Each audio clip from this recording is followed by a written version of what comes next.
War in the Middle East right now is shaking markets to its core, but Trump just came out and said something absolutely critical to understand because I think this is going to give you an extremely important perspective on exactly how close we are to the other side here. I also want to talk about what happens to XRP on the other side of this. A lot of people are looking for specific catalysts where XRP could come out of this entire event in a much different situation. I want to talk about some of those catalysts, including oil. Make sure to stick around for this whole thing. Like always, you support me so much to this channel. Thank you to everyone who likes and subscribes to these videos. These two simple things really do help me out so much. And if you ever need a place to buy some XRP, check out my favorite exchange I'll pull down in the description of this video. With that said, let's jump right into it. I hope you guys enjoyed the content. I want to start this video off and talk about something that I believe is extremely important to understand, especially in the situation we are watching play out right now in the Middle East. And it has to do with how the media is reporting on a lot of the events we're watching right now.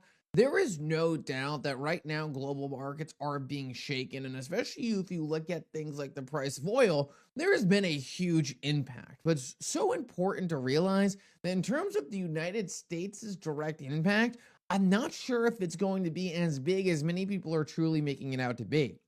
If you take a look at where the United States get most of their oil from, it's not really from the Middle East. There's an impact happening there, but the United States has been largely dominant in terms of most of the operations we've been watching so far, and there's extremely low likelihood, in my eyes, that this situation is not going to resolve very quickly. The Trump administration has been consistently outlining about a 4 to 6 week time period in terms of this entire thing really being a large escalatory event, and we're coming to the end of that. And based off of the signaling we're getting from the Trump admin right now, it looks like they're really calling this a win at this moment. I want you to listen to what Trump has to say here, though, about how this is getting reported, because I think this is having a very conflicting view on how markets are analyzing the situation right now. We've won this. This war has been won. The only one that likes to keep it going is the fake news. I mean, the New York Times, you read the New York Times, it's like we're not winning a war where they have no Navy and they have no Air Force and they have no nothing. And we literally have planes flying over Tehran and other parts of their country. They can't do a thing about it. For instance, if I want to take down that power plant, that very big, powerful power plant, they can't do a thing about it. It's like, take me. That's all they can do. And yet, if you read the New York Times or if you watch ABC fake news or NBC fake news, you'd say it's a close battle. It's not a close battle. So while Trump obviously has every incentive in the world to make it seem like this war is winding down, that he's winning and all those things, right? It's super important to realize that the points he's making have to be understood here. When it comes down to the United States in terms of how they're positioned here, I mean, there is a huge advantage in the fact that the United States has been able to continually strike Iran, and Iran has no chance of striking the United States. Also, if you look at a lot of the damage Iran has done to neighboring countries, while there has been some, it's been largely completely unsubstantial, while Iran has been getting eviscerated by the United States. Now, the point Trump makes, though, I think is way more important to actually be taking a look at, because this goes to a lot of the catalysts we've seen, is the media is selling into the fear catalyst. We saw the media go all in on Trump's tariffs being a massive inflationary catalyst, only to have inflation decrease. We also had the media go all in on the idea that we were going into a global recession or a depression the first time Trump's tariffs came around. And guess what? It turned into absolutely nothing. Now we have the media going all in on the idea that this is going to be a forever war and Iran is fighting back and that the United States is losing and there's a battle. And guess what? I think once again, just like we saw in the tariff shakeout and the tariff drama, the media is getting it completely wrong. But they're not necessarily getting it wrong because they're just making a miscalculation. They're getting it wrong for a strategically obvious reason. They're getting it wrong because ultimately fear headlines sell. People want to be scared. People want to be uncertain. People seek those feelings because it's a certain level of excitement. Whether that makes sense or not, the truth is that's exactly why they lean so hard into each one of these things. And the markets eat it up. The markets trade on algos, the markets trade on emotions, and the markets fall every single time the media jumps into its next big narrative. You can see these sort of things happening throughout time in history. And it's actually a very interesting thing to be paying attention to, because this is really no different than a lot of the other things we've seen in terms of the media running with fear catalysts that ultimately don't amount to anything at all. If you take a look at over time, every single reason why you should sell the S&P 500, there has been the Iraq war, the Afghanistan war, Russian defaults, all these different reasons, all these global conflicts, every single war that is, I mean, many of them much more intense than the one we're watching right now.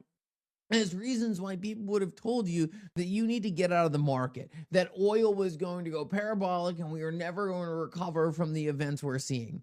And guys, the truth is every single one of these times were really just events for the media to profit.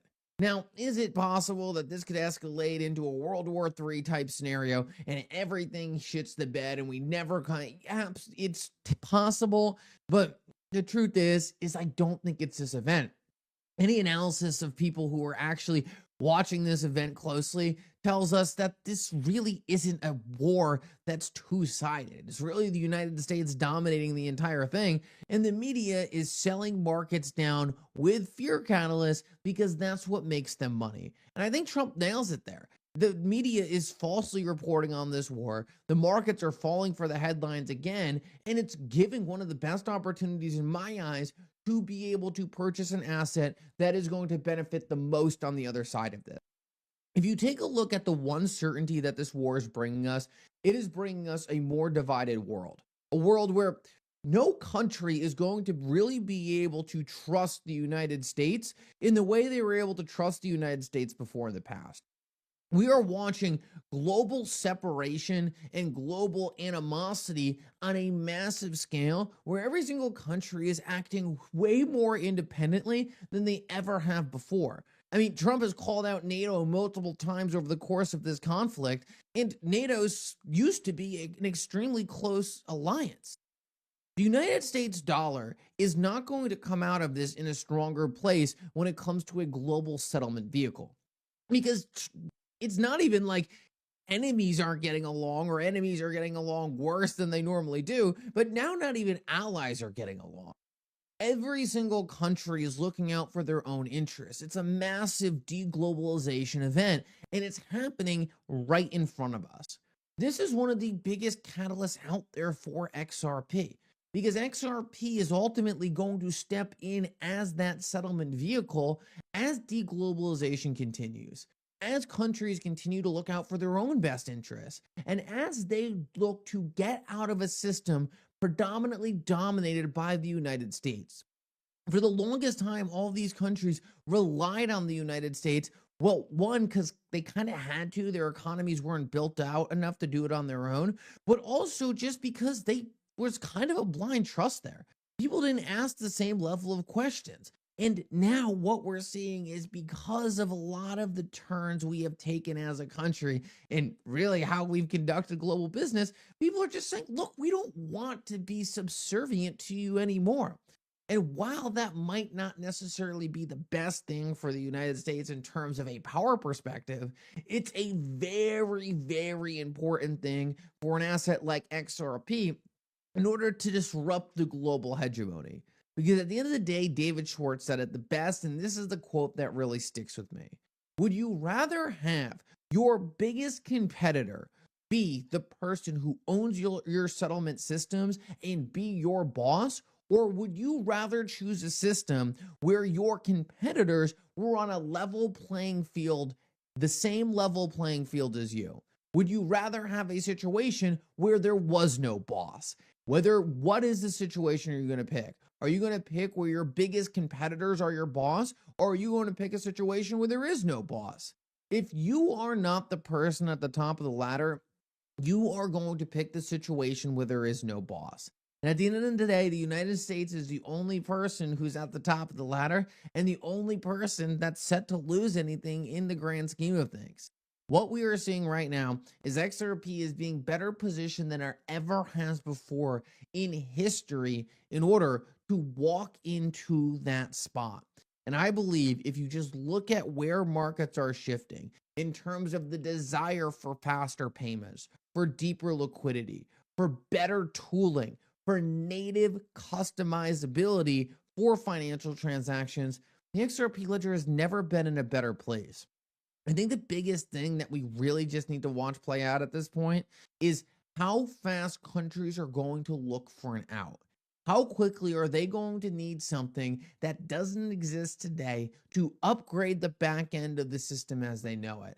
Is there going to be a catalyst event that requires that to happen? Or is it going to be something that countries slowly look to say, you know what? The United States just did X, Y, and Z, and we're not going to be subservient to this anymore. In my opinion, XRP is going to be that opt out tool because what else would they really use?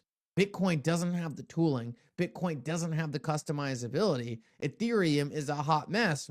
And the next thing out there is BNB, and I don't think they're going to use an exchange token. XRP is positioned perfectly to eat up that volume.